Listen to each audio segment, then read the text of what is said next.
Hello guys, my name is Larry and welcome to my YouTube channel called the 956 Studio.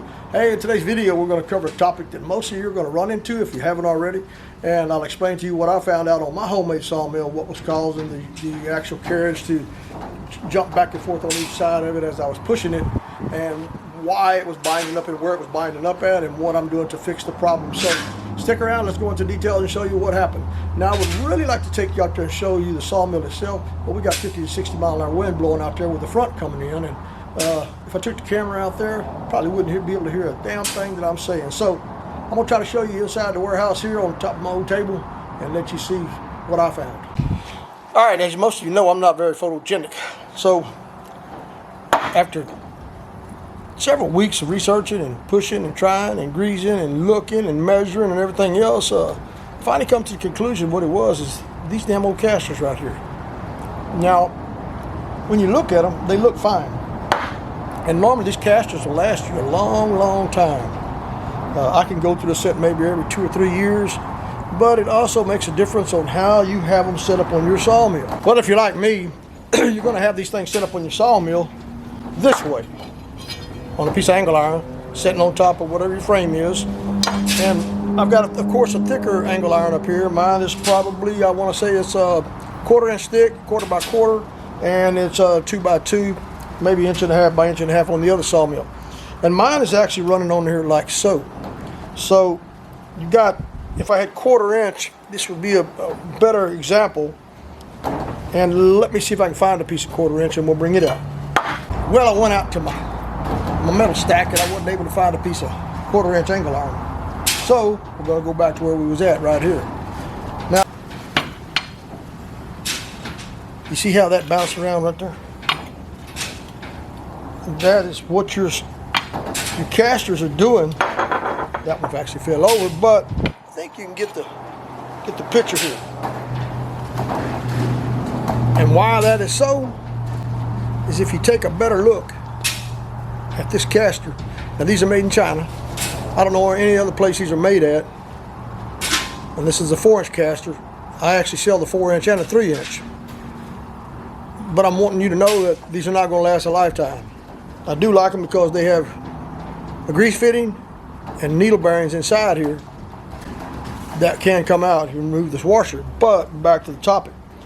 You're going to find that if you run these things straight up on the edge like I have on my sawmill, which is like this right here, that they're more prone to wearing right here in the very bottom of this gully, because it's like a knife edge on this angle iron. So it's caused a premature wear down in the middle of the caster, in the very part of the V, the very deepest part of that V right there.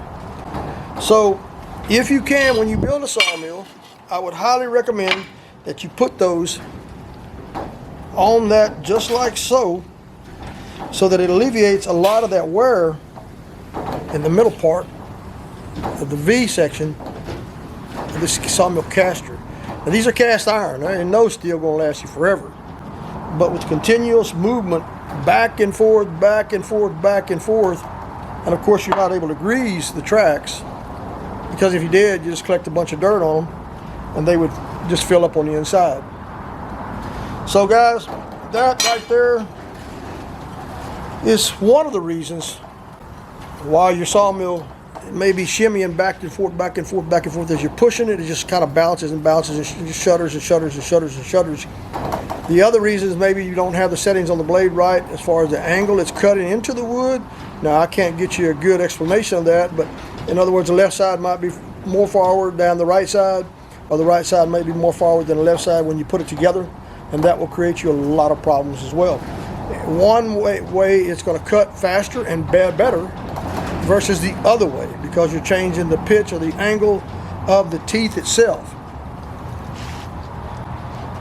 The other thing I did find was that as you're pushing your sawmill forward and looking to the left-hand side of it, another thing that I found is as you're pushing your sawmill casters, the carriage, forward on the tracks, the left side on my saw and on 99% of saws that I know is going to kick the sawdust out to the left-hand side. As you're pushing forward, So what happens is, if you don't have any sweeps or cleaners on that front wheel, there is a good possibility that what you're going to see is this right here is going to build up.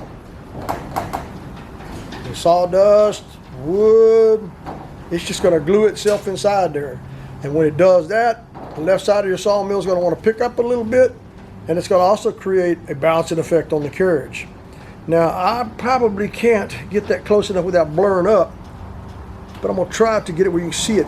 If you look down in there, you'll see that that thing is packed full of sawdust and stuff. Now, it ain't wore out like the other wheel on the front right-hand side of the sawmill. However, it is packed full of a lot of stuff, which will cause some problems when you're trying to push it forward, and it'll cause another bouncing effect. Now guys, this information I've shared with you is mostly on homemade sawmills. I mean, not every sawmill out there is going to be running a caster like this, but the homemade ones most of the time are going to be running something like this unless they've built their own, they have their own machine shop and they machine some of the stuff out. But again, these are made in China. They're 4-inch and 3-inch casters. We sell them. You can find them all over the internet. We have them at tx-covers.com under the industrial section. But I just wanted to pass on the information, how long they last, what conditions they work in, and what to expect out of them. Again, these are not something that's going to last a lifetime on a sawmill. It depends on the weight of your carriage, of your sawmill head, how long they're going to last. I mean, steel is steel, steel running on steel, no lubrication. So they're probably not going to last as long as you would like them to. But I feel like if I can get 2 years of runtime out of a set of 4 casters, it's a pretty good lifetime out of them for all the abuse we're putting them through. Now, something else I'll tell you about those casters, it's normally going to be the front 2 that's going to wear out, because they're the one that's pushing through what I call the snow ahead of time. The second ones are just following. So the front 2 are going to go out twice as often as the back 2 on your sawmill head. Just something to think about, folks.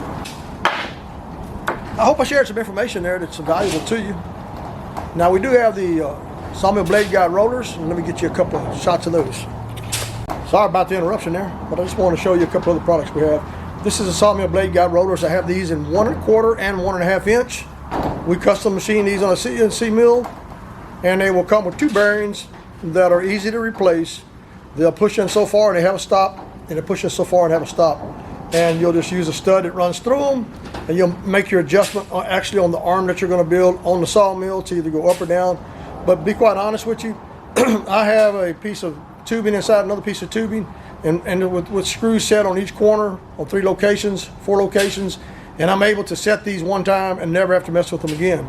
So I don't understand the theory behind all this crazy ass adjustment you're going to find out there on some of these Sawmill Blade Guide rollers. I mean, once you set them one time, if you got them right the first time, you shouldn't have to go in there and reset these things every day or every week, every month. I've only had to reset mine maybe once or twice, and that's because I bent something somewhere. So, yeah, we do have the Sawmill Blade Guide rollers. I have the sawmill pulleys. I have the reducers go in the middle of them to bring them down or go up to different size shafts. So, hey guys, if you're building a sawmill, you need some parts, check us out at tx-covers.com. I'll put a link down in the description below to direct you to where you can find some of this stuff. If you're a veteran, let us know before you place an order. We'll give you a discount on that as well. All we need to do is show proof that you are a veteran. So, hey guys, hit us up if you need these. Back to enough of the jabbering. I hope I shared some information that's valuable to you.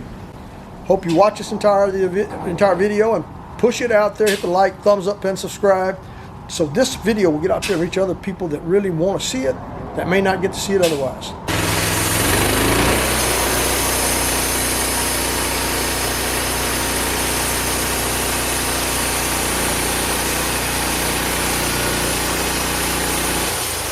Again, guys, thanks for watching. See you in the next video.